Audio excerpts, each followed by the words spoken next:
Welcome back to The Geek Show. My name is Alex, and in today's episode we are covering something that has got both long-time DC fans and new viewers absolutely buzzing: the Supermen Project. It's that wild government experiment from Doomsday Clock that just got pulled back into official DC canon thanks to the new history of the DC Universe #1, and it might even be laying the groundwork for James Gunn's brand new DC Universe. From Watchmen lore to Superman trailers, we are breaking down the Supermen Project, why it matters, and how it could completely reshape the way we see heroes in the DCU. So let's get into it. We'll start with the return of a controversial Superman story. So DC, they just brought back this old Superman story that people have mixed feelings about. It also got people wondering again if the Watchmen stuff is officially part of the main DC universe or not. And get this, some fans think this might be a hint about what we'll see in James Gunn's upcoming Superman movie. So Watchmen is a comic book series created by Alan Moore and Dave Gibbons way back in 1980s. I say way back like I wasn't there.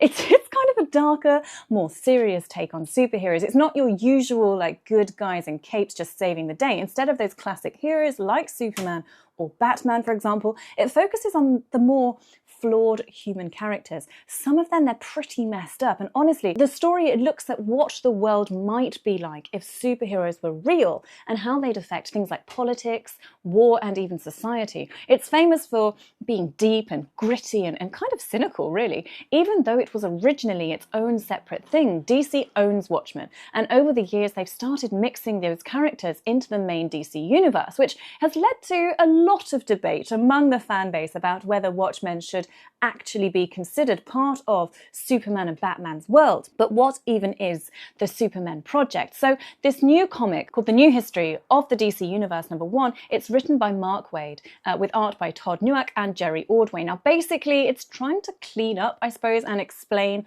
the whole complicated backstory of the DC Universe, like who did what, when, how it all fits together. It's kind of a big deal for longtime fans in particular, but also it's a way to help new readers just get a clearer picture of DC's world. One of the biggest things in this issue is they've brought back something called the Supermen Project. Now this is from a 2017 story called Doomsday Clock, and now it officially counts as part of the main DC timeline again. So the Supermen Project, it's an idea from the comic Doomsday Clock, like I mentioned.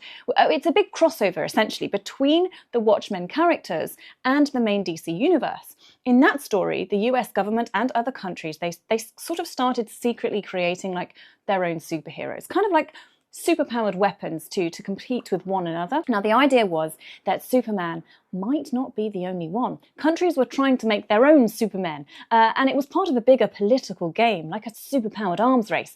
This raised questions about trust, about power, whether Superman could stay a symbol of hope in a world of shady agendas. So now, with this new comic, DC is bringing that whole idea back into the spotlight and making it officially part of Superman's history again. This sort of brings us to canon confusion. Is this even real? People have been unsure for years about whether the events of Doomsday Clock and Watchmen itself could actually count as part of DC's main story. It's been kind of on and off, but for now, at least, one part of it is officially back, and that is the Supermen Project. If you look at it as a government experiment led to the creation of a bunch of new heroes and villains. Now, New History of the DC Universe still has 3 more issues to go, so we don't know yet if it's going to dive deeper into the Supermen Project, but even with this first issue, fans are already picking up on possible hints and trying to link it to James Gunn's upcoming reboot of the DC movies. Nothing is confirmed yet. It's all just speculation for now, but people are definitely curious,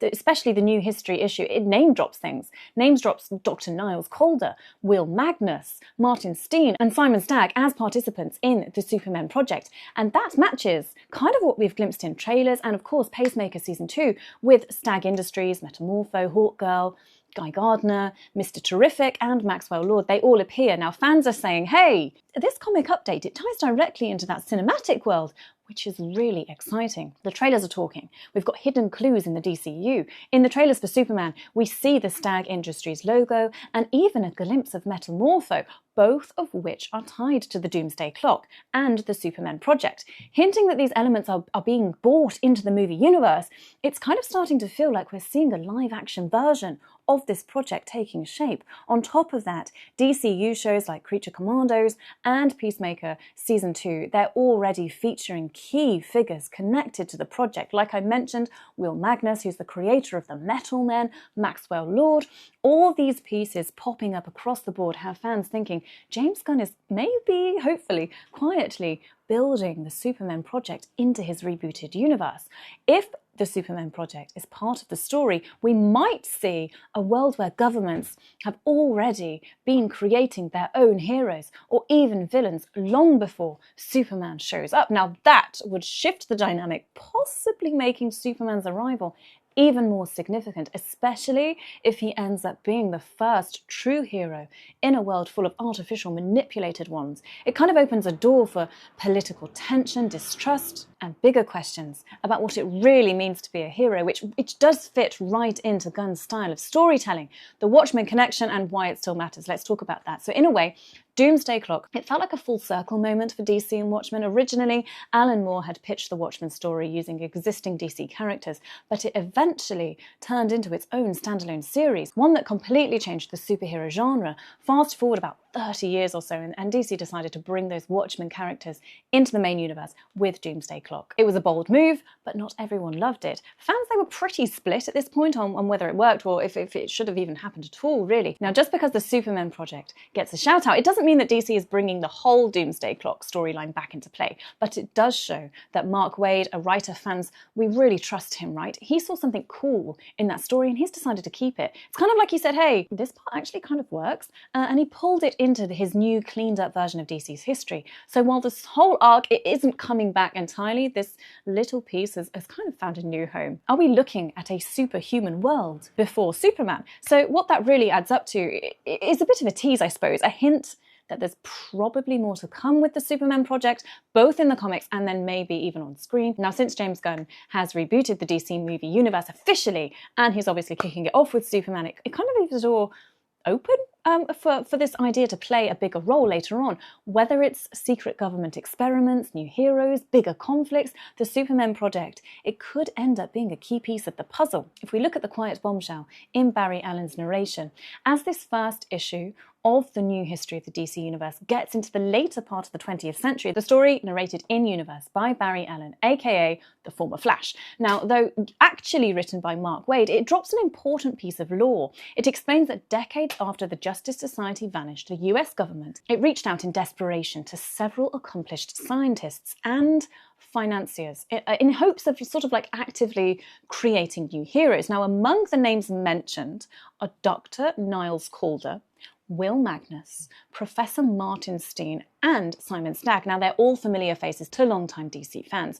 The narration adds that this initiative would later be known as the Supermen Project. Now, Phase 1, that's important, would become pretty major down the line. It's kind of a quiet but important reveal, and it hints that this government experiment, it played a bigger role in shaping the DC universe than fans might have realised before. If we meet the architects of the project, now the latest point I made is actually kind of putting it mildly. Hardcore DC fans will recognise those names right away. Niles Calder is the chief of Doom Patrol. Will Magnus is the genius behind the Metal Men. Martin Steen makes up for one half of Firestorm, and Simon Stagg is the shady businessman who constantly clashes with Metamorpho. But what some fans might have forgotten, maybe, is that the Supermen Project, it's not brand new. So like I mentioned earlier on in the video, it showed up back in 2017 in Doomsday Clock. And that was the 12-issue series that boldly brought Watchmen into the main DC universe and was even officially billed as Watchmen's sequel by DC publishers at the time. So what we're seeing now isn't just a fun Easter egg, so to speak, it's a callback to major and still controversial moments in DC history. It's not just heroes, though. Are they super soldiers in the Doomsday Clock? Now, the Supermen Project was revealed as a secret government program that created not just Firestorm, but several of his villains, Metamorpho, and even Batman foes like Man-Bat and Lady Clayface. Now, but the twist was kind of that the government didn't just make heroes, they assigned roles. Some were labelled as superheroes, heroes, others as super villains, but in reality, many of them were just enhanced soldiers waiting to be activated. The whole thing was part of a bigger plan to build a superhuman military force. Now, this kicked off a global arms race, where other countries, they started creating their own powered individuals just to keep up. It painted like a much darker, more strategic picture of how superhumans came to exist, not as random miracles or accidents, but as weapons made for political gain. Is it canon chaos, fixing like a messy timeline? Now, the question of whether Doomsday Clock and the extension of the Superman Project was actually canon has been a bit of a mess. The series itself played around with DC's timeline, with Watchmen's Dr. Manhattan literally rewriting the story, erasing and then restoring key groups like the Justice Society that we've mentioned in other videos, and Legion of the Superheroes. Now, on top of that, we've got Dark Knights, death metal. Now, that was happening around the same time, and also it reshaped the DC universe in its own wild way, often contradicting Doomsday Clock. And that kind of explains why a book like New History of the DC Universe is even needed in the first place, and that is to clean all of this up. But now, at least one thing is clear: the Supermen Project is officially back and recognised as part of DC's continuity. Now, that means, yes, in DC law, the US government is confirmed to have created some of the universe's heroes and villains. Now, if we connect the dots in the DCU trailers, what does this all have to do with DC Studios' upcoming Superman movie? Well, fans have been connecting the dots. In the first teaser trailer, you can actually spot a Stag Industries logo behind Superman, and it's a nod to Simon Stagg, yes. And there's even a quick shot of Metamorpho. Then, in the Peacemaker Season 2 trailer, we see a team made of Mr. Terrific, Guy Gardner, and Hawkgirl working for none other than Maxwell Lord, another figure tied to shady superhuman agendas. And it doesn't stop there. Back in 2024, the animated series Creature Commandos, which James Gunn himself confirmed is part of the setup for the new DC universe, Will Magnus is shown working on his Metal Men back in the mid-20th century. Now, that lines up perfectly with what New History of the DC Universe says about the origins of the Supermen Project. So naturally, we're wondering, is the new DCU a world where the Supermen Project quietly created all these powerful individuals before Superman even showed up? It's not confirmed yet, but the clues, they are adding up, and it would be a clever way to explain why the world has already had so many superhumans by the time Clark Kent finally puts on the cape. We're looking at Superman versus a manufactured world, essentially. So what's the takeaway from all of this? Basically, DC is dusting off one of its more complex and kind of controversial ideas and giving it a second life. The Supermen Project isn't just some random deep-cut Easter egg anymore. It's officially back in play. Now, whether you're reading New History of the DC Universe or you're watching the Superman trailers and thinking, wait, wasn't that Stag Industries? Isn't that Metamorpho? Then yes, you're not imagining things. These pieces, they're falling into place. With James Gunn at the helm of the DCU, known for connecting the dots and pulling obscure lore into the spotlight, there's a good chance the Supermen Project isn't just background flavour. It could be the foundation of this whole new world, a world where Superman isn't the first hero, but the first one who actually chose to be one. Not created by governments or built in a lab, not owned by anyone. So whether you are a long-time DC nerd or you're just getting into this stuff, please keep your eyes peeled, because if this is the direction things are going, Superman's story, it might be more about rising above a world full of artificial heroes and just becoming the real one. If you like these kind of videos and they're a bit of you, then I just implore you to do all those things you need to do to support our channel, like, subscribe, you know the drill, and hopefully we'll see you in the next video.